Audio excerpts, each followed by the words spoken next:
ఈరోజు దేవుడు మనతో చెప్తున్నాడు, నువ్వు అభిషేకించబడే దినం నుంచి ఎలా ఉన్నావు, ఎలా ఉంటున్నావు?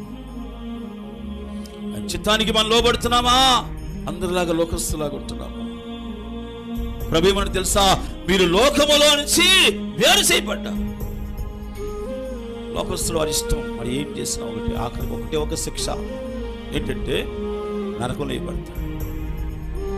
మన నరకంలోంచి తప్పించడానికి దేవుడు నిన్ను ఏర్పరచుకున్నాడు. దేవుని స్తోత్రం.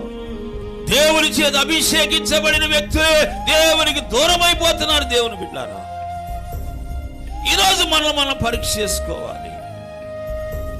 సంసారం వల్ల అభిషేకం పొందుకొని ఒకవేళ దేవుడు అప్పగించిన పని పక్కన పెట్టి దైవ చిత్తానికి లోబడకుండా ఉన్నామేమో ఒక్కసారి ఆలోచించు.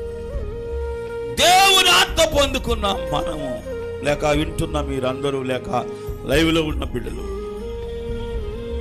మరి దైవ చిత్తము నుంచి చిత్తాన్ని నెరవేరుస్తున్నామా, లేకపోతే దైవ చిత్తాన్ని తొలగిపోయి మన ఇష్ట ప్రకారం మనం ఉంటున్నామేమో ఒక్కసారి ఆలోచించండి.